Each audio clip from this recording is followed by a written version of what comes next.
दिसते. जो 100 वर्ष जगलेला माणूस आहे तो हे सगळं पाहतो, उलथा पालट पाहतो.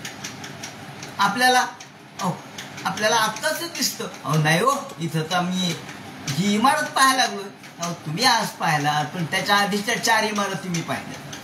हे जसं आपण म्हणतो त्याप्रमाणे जन्माद्यस्य, या विश्वाच्या आधी तो होता. त्याने अनेक विश्व पाहिलेत, अनेक विश्व आले आणि गेले. जसे बुडबुडे निर्माण होतात आणि नष्ट होतात, तसे विश्व निर्माण होतात आणि नष्ट होतात. पण बुडबुडे कशाच्या अधिष्ठानावर निर्माण होतात? तर बुडबुडे निर्माण होतात पाण्याच्या अधिष्ठानावर. पाणी नसेल तर बुडबुडा निर्माण होणार नाही. आपण म्हणलो बुडबुडा निर्माण झाला, कशावर झाला? पण तो पाण्यावर झाला. बुडबुडा निर्माण होण्याच्याही आधी पाणी आहे, ज्याच्यावर विलसत आपल्याला बुडबुडा विलसताना दिसतो, लाटा विलसताना दिसतात. त्याही वेळेला पाणी आहेच. आणि आता बुडबुडा नाही, आता लाटा नाही, शांत पाणी, तेव्हाही पाणी आहे. पाणी आधी होतं, नंतरही होतं आणि आताही आहे. याप्रमाणे जन्माद्यस्य. आणि आता जन्माद्यस्य यतः, यतः हे सांगताना यतः म्हणजे ज्याच्या, जन्मादी यस्य यतः, जन्मादी याच्या आधी तो होता, नंतरही आहे. यतः म्हणजे हे जे समोर दिसते विश्व, म्हणून त्यांनी समोर दिसणारं विश्व असं यतः म्हटलंय. या तुम्हाला जी वस्तू दिसते, तुम्हाला जे विश्व दिसते, तुम्हाला जे जग दिसते, त्या जगाच्या आदी कारण जो आहे तो. आता जन्मादी म्हणजे काय? अनंत गुणधारी असणारा भगवान, ज्यांच्यापासून हे ब्रह्म निर्माण झालं, हे विश्व निर्माण झालं, हे व्यापक असणारं जग अनंत कोटी ब्रह्मांड नायक असणाऱ्या ईश्वरापासून निर्माण झालं. उत्पत्ती, स्थिती आणि लय त्याच्या स्वरूपावरच होतं. पण रामानुजाचार्य म्हणतात की ते निर्गुण, निराकार, निर्विकार नाहीये, तर ते वाढत जाणार आहे. कारण ब्रू शब्द वाढत जाणार आहे. ब्रू पासून ब्रह्म शब्द तयार झाला. ब्रू म्हणजे वाढणे. जे सतत वाढत जात आहे, जे सतत विस्तार पावतंय, त्याला ब्रू असं म्हणतात, ब्रह्म असं म्हणतात. कालच्या एवढंच आज नाहीये, ते वाढतच चाललंय. आणि असं हे ब्रह्म, याचा अनुमान करणं शक्य नाही.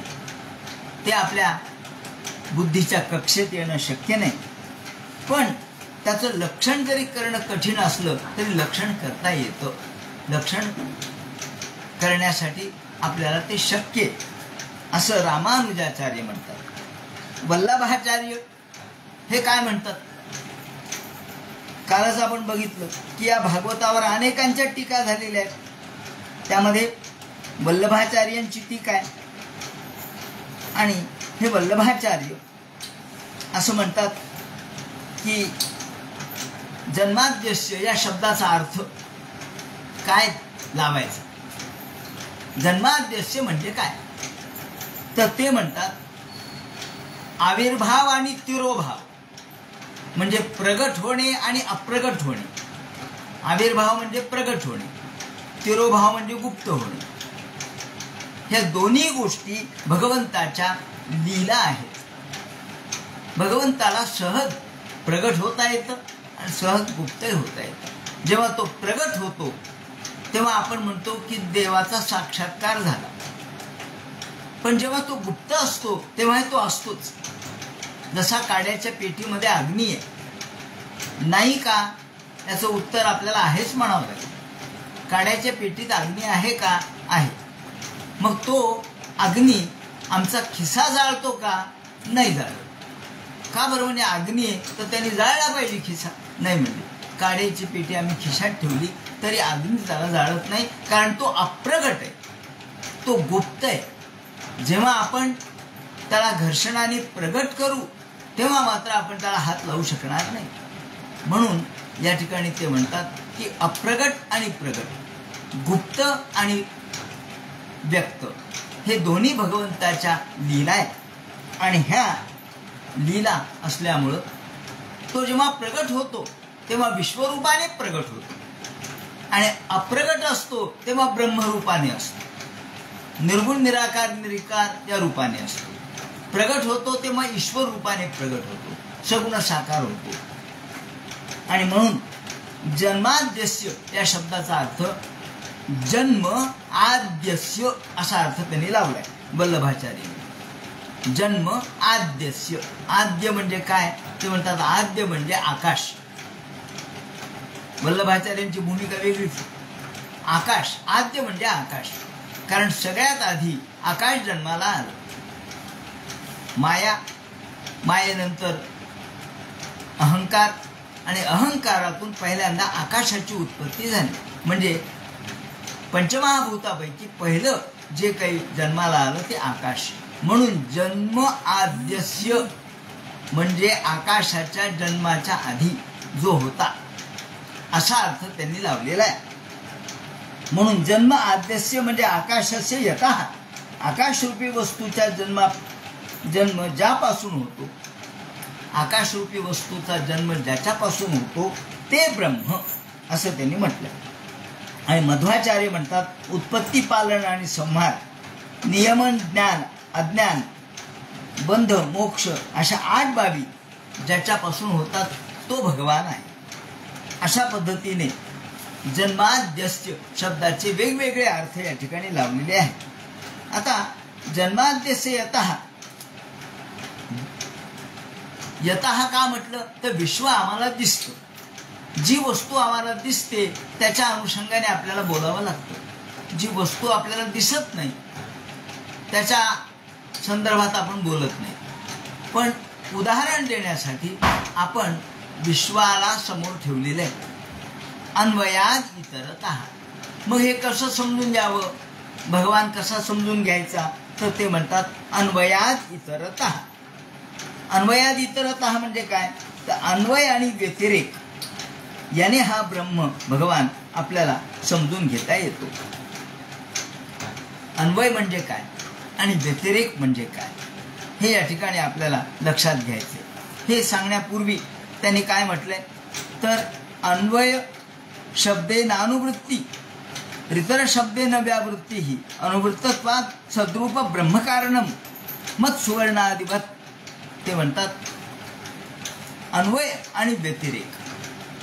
अन्वय म्हणजे जे असताना जे असतं त्याला अन्वय असं म्हणतात, आणि जे असताना जे नसतं त्याला व्यतिरेक असं म्हणतात. नसतानाही जे असतं त्याला व्यतिरेक असं म्हणतात. अन्वयात इतरतः, इतरतः म्हणजे व्यतिरेक. अन्वय व्यतिरेकाभ्याम, अन्वय आणि व्यतिरेकाने भगवान समजून घ्यावा. आता हा बुद्धीचा विषय नाहीये पण ज्ञानाचा विषय. ज्ञान म्हणजे आत्मज्ञान. आत्मज्ञान जर प्राप्त करून घ्यायचं झालं तर अन्वय व्यतिरेक समजून घेतला पाहिजे. त्यासाठी पहिल्यांदा व्यतिरेक समजून देतात आणि मग अन्वय मानतात. का तर आधी आपल्याला व्यतिरेक म्हणजे या वस्तूचा व्यतिरेक लक्षात घ्यावा लागतो. कोणत्याही गोष्टी आपल्याला व्यतिरेकाच्या दृष्टिकोनातून आधी आणि मग अन्वयाच्या दृष्टिकोनातून नंतर.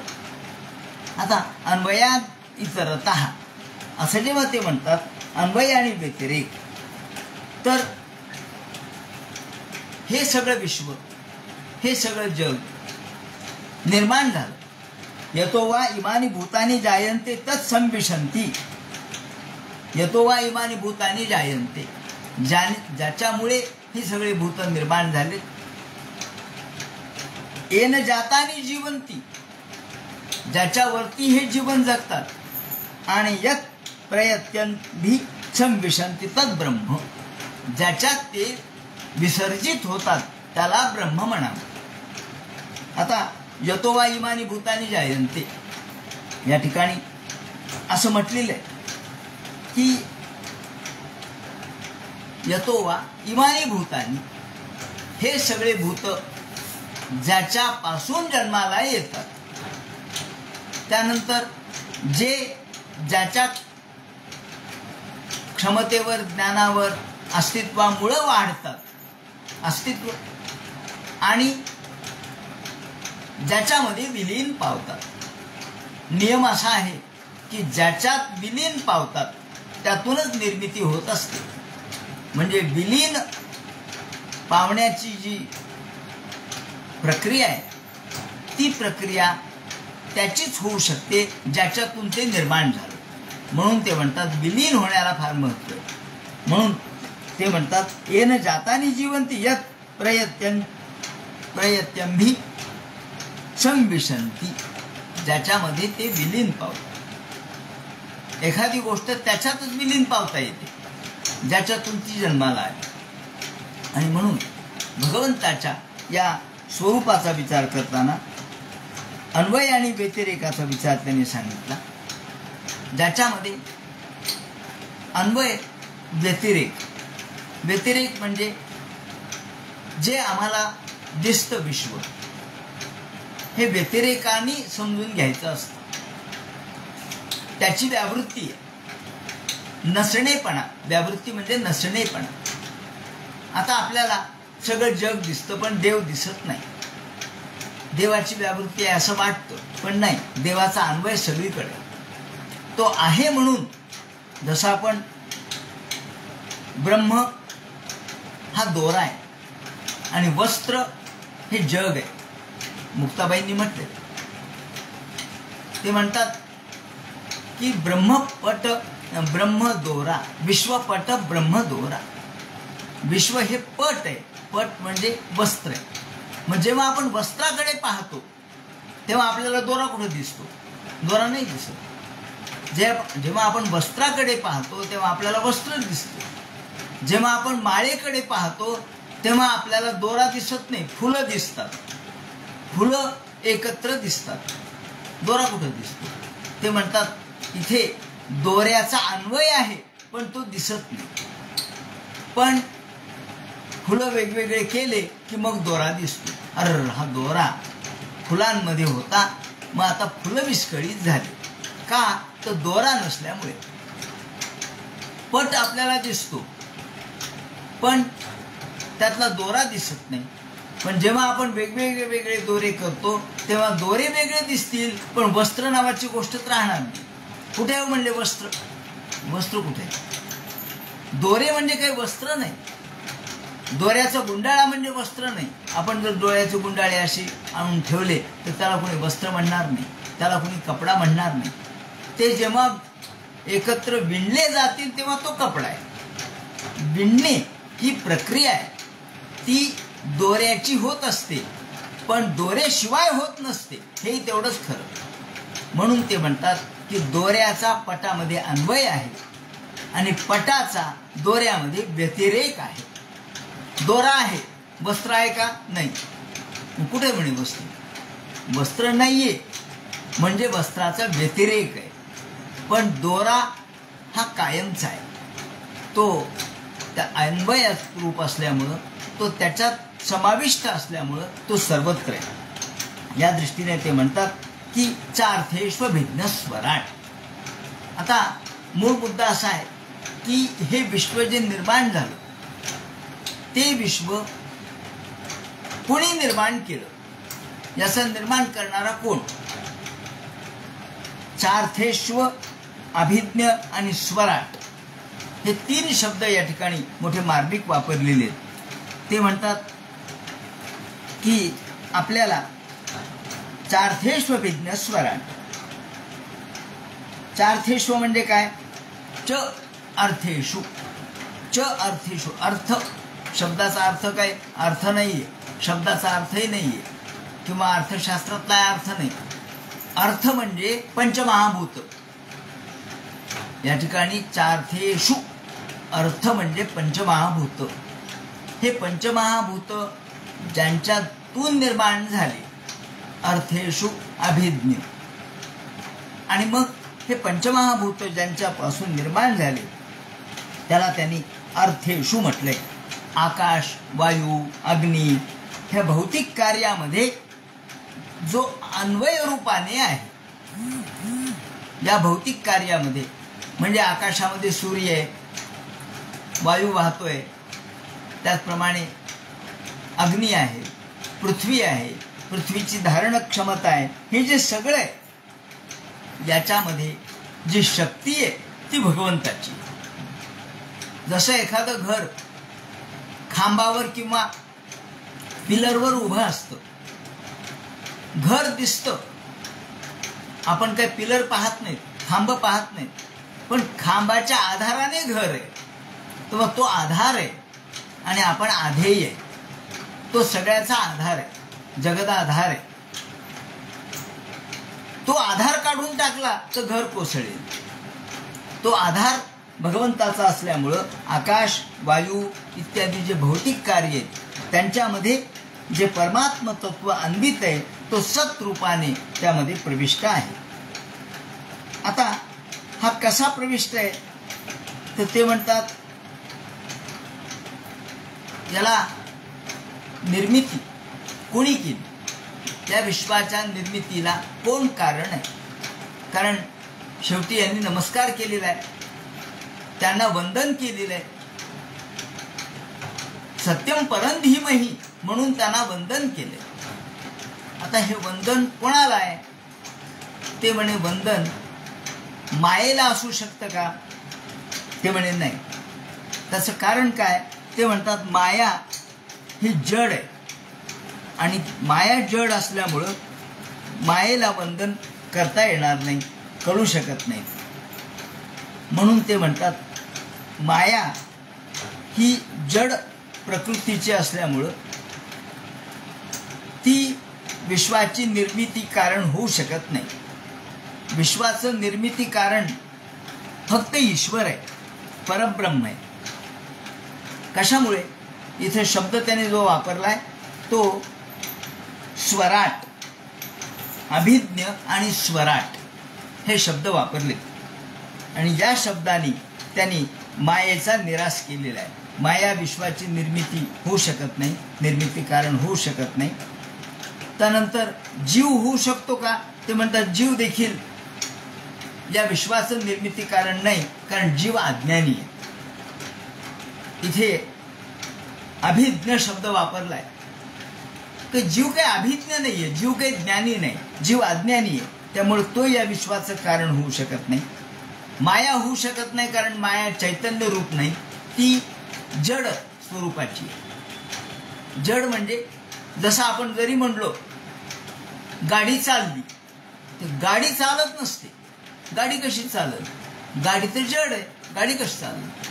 गाडीमध्ये जी यंत्र आहे ज्यामध्ये जी पॉवर आहे त्या पॉवरमुळं गाडी चालते. त्याच्यामध्ये पेट्रोलच टाकलं नाही तर गाडी चालणार नाही, त्यामध्ये इंजिनच चाललं नाही, त्यामध्ये गतिमत्ताच आली नाही तर गाडी चालणार नाही. मग गाडी चालणं किंवा गाडी चालते असं म्हणणं हे चुकीचं आहे. तसं मायेने विश्व निर्माण केलं हे म्हणणंच चुकीचं आहे. वस्तू काही इकडच्या तिकडे आपोआप इकडून तिकडे जात नाही. एखादं वायर आहे पडलेलं, गुंडाळलेलं, ते आपण टाकलं, ते वायर आपल्याला हलताना दिसतं किंवा हळूहळू हळू त्याचा उलगडा होतो. म्हणजे काय वायरमध्ये जीव आला का? नाही, ते जड आहे. हे कसं काय? पृथ्वी फिरते, सूर्य फिरतो, सूर्यमाला फिरते, ही फिरते कशी काय? त्यांना ते जड आहे. मग त्यांना कोणी फिरवलं तर फिरवणारा जो आहे तो शक्तिमान, सर्व शक्तिमान असणारा ईश्वर आहे. मग ते म्हणतात जीव तर अज्ञानी, जीव लहान आहे, जीवाची तेवढी शक्ती नाही, जीवाची तेवढी क्षमता नाही आणि माया तर जड आहे. मग ब्रह्मदेवाला शब्द वापरलाय का म्हणे हा? कारण ब्रह्मदेवाला अभिज्ञ आणि स्वराट शब्द ब्रह्मदेवाला वापरू शकतो आपण, कारण ब्रह्मदेव हा देवाचाच रजोगुणी आविष्कार आहे. ते म्हणतात नाही, ब्रह्मदेवाला सुद्धा नाही, कारण तेने ब्रह्महृदयादि कवये मुह्यन्ति सूरया, कारण त्यामध्ये त्याने हा शब्द वापरलाय की त्या भगवंतानी ब्रह्मदेवाच्या अंतःकरणामध्ये प्रेरणा दिली आणि विश्व निर्माण करायला सांगितलं.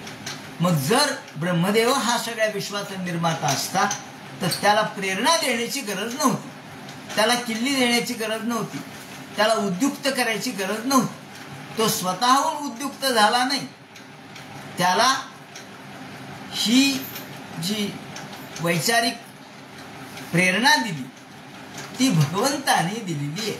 त्यामुळे या विश्वाचा निर्माता हा जीव नाही या विश्वाचा निर्माता, माया नाही या विश्वाचा निर्माता, ब्रह्मदेव सुद्धा नाही. मग कोण आहे? तो फक्त भगवान परमेश्वर आहे, ईश्वर आहे, जो ब्रह्म आहे. आणि म्हणून स्वयमेव मृगेंद्रता असा शब्द या ठिकाणी वापरलेला आहे की जो स्वतःच्या क्षमतेने सगळं प्रगट करतो, स्वतःच्या क्षमतेने इथे व्यक्त होतो तो. आणि म्हणून अथ नाना पुराण शास्त्र प्रबंधश्चित शब्द वापरत असताना हे श्रीधराचार्य म्हणतात की आपल्याला सत्य या अधिष्ठानावर हे सगळं भासतं. अस्य विश्वस्य जन्मस्थिती भंगा यतो भवन्ति तधी महिती तत्र हेतु मृषेवायम त्रिसर्गो न वस्तुतः. ते म्हणतात अस्य विश्वस्य जन्मस्थिती भंगा यतो भवन्ति तत्र हेतु. विश्वाची निर्मिती, पालन आणि संहार या हेतूने भगवंतांनी हे सगळं कार्य केलेलं आहे. या दृष्टीने यस्मिंश प्रलयंती, प्रलय होतो तो याच्या स्वरूपावर होतो, निर्माण होतं ते याच्या स्वरूपावर होतं. आणि म्हणून तरीही किम जीवोध्येय स्यान्त्याह, आपलं ध्येय जीवाचं वर्णन करावं हे आपलं ध्येय नाही, मायेचं वर्णन करावं हेही नाही. तर ही किम ब्रह्माध्येय हिरण्यगर्भ समवर्तदाग्नी भूतश्रेता पतिरेका आसीत अशी श्रुती आहे. परंतु नाही, आदिकवये ब्रह्मणे, ब्रह्मदेव जरी आदिकवी असले तरी त्यांना भगवंतांनी प्रकाशित केले. जसा चंद्र आहे, चंद्राचं चांदणं आपण म्हणतो, पण ते चांदणं कोणामुळे पडतं? ते चांदणं सूर्यामुळे पडतं. चंद्र परप्रकाशित आहे. हा, चंद्राचा प्रकाश पडतो, पण सूर्याच्या प्रकाशावर चंद्राचा प्रकाश अवलंबून आहे, तो परप्रकाशित आहे. तसा ब्रह्मदेव सुद्धा परप्रकाशित आहे.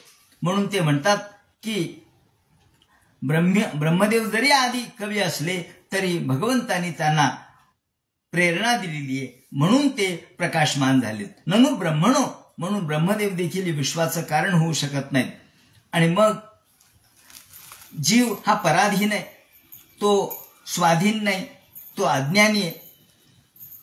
माया जड आहे आणि ब्रह्मदेवाला देखील प्रेरणा भगवंतांनी दिली. म्हणून ते म्हणतात की ही प्रेरणा भगवंतांनी जी दिली, विश्व निर्माण करणारा फक्त ईश्वर आहे. आता हा भगवान जो विश्व निर्माण करतो, मग अन्वयाद इतरतःच्या अर्थेश्व भिन्न स्वराट तेने ब्रह्मदाय आदि कवये मुह्यंते सूरया. मग आम्हाला इथे ईश्वर का दिसत नाही, देव का दिसत नाही? ते म्हणतात त्याचं कारण असं आहे, तेजो वारी मृदा यथा विनिमयो यत्र त्रिसर्गो मृषा. इथे त्यांनी त्याचं उत्तर दिलेलं आहे की ज्या ठिकाणी भगवंतांनी हे विश्व जरी निर्माण केलेलं असलं तरी भगवान ह्या विश्वाचा निमित्त कारण आहे, भगवान या विश्वाचा उपादान कारण आहे. आणि भगवंतांनी कार्याचा ज्याच्यात लय होतो त्याला उपादान कारण असं म्हणतात. म्हणून भगवान यामध्ये का दिसत नाही? तर स्वरूप जे आपल्याला या सगळ्या जगाचं दिसतं ते कशाच्या आधारावर दिसतं? भास, जगाचा भास आपल्याला होतो, तो कशाच्या आधारावर झाला? कारण आधार असल्याशिवाय भास होऊ शकत नाही. त्यांनी वर्णन केलेलं आहे की निरधिष्ठान विभ्रांती ही केवला नाही तिष्ठते. अधिष्ठानाशिवाय भ्रांती होऊ शकत नाही, अधिष्ठानाशिवाय भ्रम होऊ शकत नाही. म्हणजे भ्रमाला सुद्धा अधिष्ठानाची गरज आहे. मग अधिष्ठान कोणतं आहे? अधिष्ठान ईश्वर आहे. आणि तो या जगत कारण असल्यामुळं तो त्या जगासाठी जे भ्रम आपल्याला होतो जगाचा किंवा जग जे भासतं त्या भासण्याचं अधिष्ठान ईश्वर आहे. कारण इथे कारणाचा कार्यामध्ये प्रवेश होत असतो. कारण कोण आहे? कारण ईश्वर आहे.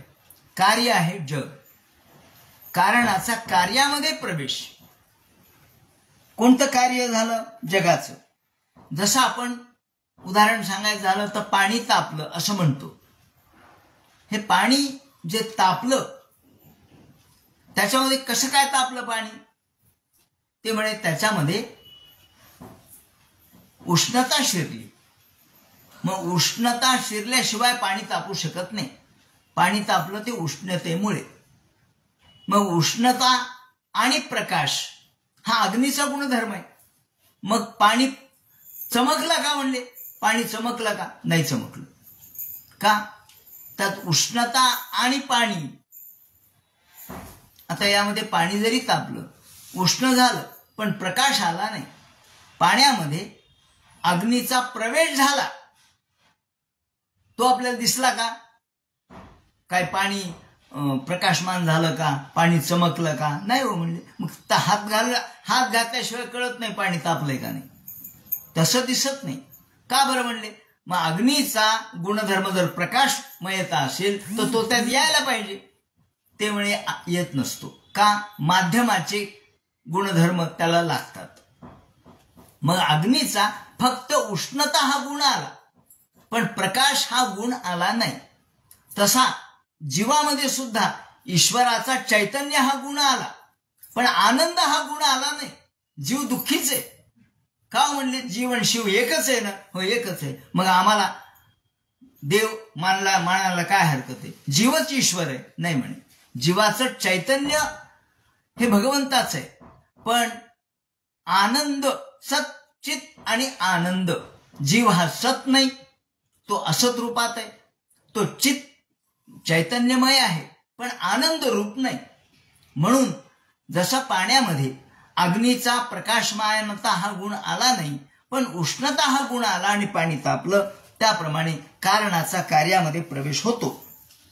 आता यामध्ये आपल्याला दोन पद्धतीने भगवंताचा विचार करावा लागतो. ते म्हणतात तेजोवारी मृदा यथा विनिमयो यत्र त्रिसर्गो मृषा. त्रिसर्ग म्हणजे उत्पत्ती, स्थिती आणि लय, त्याला त्रिसर्ग म्हणतात. सत्व रज तम हे गुण आहेत. उत्पत्ती, स्थिती आणि लय हे त्रिसर्ग आहेत. हे जे आम्हाला दिसतात, विश्व निर्माण झालं, विश्व राहिलं आणि विश्व नष्ट झालं, हे ज्याच्या स्वरूपावर दिसतं तो भगवान आहे. म्हणून यत्र त्रिसर्गो मृषा. या ठिकाणी मृषा शब्द वापरताना मृषा आणि अमृषा असे दोन अर्थ होतात. अमृषा म्हणजे खरं आणि मृषा म्हणजे खोटं. जेव्हा ज्ञान होतं तेव्हा हे जग खोटं आहे असं वाटतं, पण ज्ञान झाल्यावर खोटं आहे असं वाटतं. जोपर्यंत ज्ञान होत नाही तोपर्यंत ते खरंच आहे वाटतं. म्हणून यत्र त्रिसर्गो अमृषा. भगवंताची लीलाच अशी आहे की आम्हाला हे खरंच वाटतं. का? त्याचं अधिष्ठान खरं आहे ना, म्हणून आम्हाला हे खरं वाटतं. त्याचं अधिष्ठान मूळ खरं असल्यामुळं अधिष्ठानावर भ्रम होत असतो. म्हणून पंचदशीकार म्हणतात निरधिष्ठान विभ्रांती ही केवला नाही तिष्ठते किंवा नीलपृष्ठ त्रिकोणत्व यथाशुक्तो तिरोहितम. आकाश काही निळे आहे का? उत्तर द्या. आकाश निळे आहे का? आकाश निळे आहे का? कुणी रंग दिला निळा? नाही, आकाश निळं नाही. नभी निळी भूमिका नसतीची शामिका. आकाशाला काही निळा रंग दिला नाही. किंवा निलिमा गगनी दिसे पोकळा काय तो वर्णू असे. पोकळ आहे आकाश, त्याला काय रंग असतो काय? मग का दिसतं आकाश निळं? ते म्हणतात तो भ्रम आहे. काय कसं काय भ्रम होतो? तो दृष्टीचा भ्रम आहे. मग भ्रम मानायचा का नाही मानायचा? मानावाच लागेल. का? तर भ्रम असल्यामुळं आम्हाला आकाश निळं दिसतं, नाहीतर आकाशाला काही निळा रंग दिलेला नाही. ते कशामुळं दिसतं? ते म्हणतात हे बाह्य तेज विशेष आभासे भ्रमू. सगळीकडे जो प्रकाश पडलेला असतो त्याच्यामुळं हा भ्रम आम्हाला होतो. हा भ्रम, ज्याला भ्रमविचार असं म्हणतात. भ्रम दोन प्रकारचे आहेत. एक सोपाधिक भ्रम आणि दुसरा निरुपाधिक भ्रम. सोपाधिक भ्रम म्हणजे पंचमहाभूत बुद्धी ही उपाधी आहे आणि पंचमहाभूत जे आम्हाला दिसतात तो सोपाधिक भ्रम आहे. आणि निरुपाधिक भ्रम म्हणजे मृगजळ किंवा शुक्ती रजत. हा निरुपाधिक भ्रम. या दृष्टीने भ्रम आपल्याला होतो. पण आजही तो भ्रम होतोच. जे काम आपण करत नाहीत, आपण काय म्हणतो की मी माझ्या बुद्धीने हे काम केलं, मला माझ्या बुद्धीला हे कळालं. हे म्हणणंच चुकीचं आहे. कारण बुद्धी ही कळणारी गोष्ट नाही, बुद्धीला कळू शकत नाही. मी जाणतो हे म्हणणं खरं नाही, कारण मी जो आहे तो जाणू शकत नाही. केवळ बुद्धी जड असल्यामुळं बुद्धी जाणू शकत नाही. पण आपण आत्म्याचं अस्तित्व बुद्धीवर आरोपित केलं आणि म्हणून तो भ्रम झाला. नामरूप हे सोपाधिक आहे आणि सत्तारूप हे निरुपाधिक आहे. ब्रह्म या अधिष्ठानावर हे जग आभासित होतं आणि म्हणून चोद्यम वा परिहारो वा क्रियताम द्वैत भाषया अद्वैत भाषया चोद्यम नास्ति नापि तदुत्तरम. याप्रमाणे ते म्हणतात की आम्हाला जो भ्रम होतो तो कशाच्या आधारावर, तर सत्य अधिष्ठानावर भ्रम. भगवान हा सत्य आहे, त्याचं अधिष्ठान सत्य आहे, म्हणून या जगाचा भ्रम होतो. म्हणून तेजोवारी मृदा यथा विनिमयो 3 उदाहरणं दिलेली आहेत. तेजोवारी म्हणजे आपल्याला मृगजळ दिसतं. कशाने? सूर्याच्या प्रकाशामुळं आपल्याला मृगजळ दुरून दिसतं. मृग त्याच्या मागे फिरतात. यथा विनिमयो यत्र तिसर्गो मृषा तेजोवारी मृदा यथा विनिमयो. किंवा आपल्याला काचेच्या ठिकाणी, पाण्याच्या ठिकाणी काच दिसते, काचेच्या ठिकाणी पाणी दिसतं, असंही होतं. किंवा शुक्ती आणि रजत असे 3 उदाहरणे या ठिकाणी दिलेली आहेत. तेजो वारी मृदा यथा विनिमयो. ज्याप्रमाणे आम्हाला मृगजळ दिसतं, ज्याप्रमाणे काचेच्या ठिकाणी पाणी आणि पाण्याच्या ठिकाणी काच दिसते, एकाचा एकावर आपण आरोप करतो, त्याप्रमाणे हे जग ब्रह्म या सत्य अधिष्ठानावर जरी खोटं असलं तरी खरं भासतं. आणि जेव्हा त्याचं ज्ञान होईल तेव्हा ते खोटं आहे असं भासतं, हे जाणवतं. म्हणून ते म्हणतात यत्र तिसर्गो मृषा. अमृषा असाही अर्थ आहे आणि मृषा असाही अर्थ आहे, पण त्याचे वेगवेगळे प्रकार आपल्याला मानावे लागतात. या दृष्टीने हा भ्रम कसा होतो, तो संवादी भ्रम, विसंवादी भ्रम.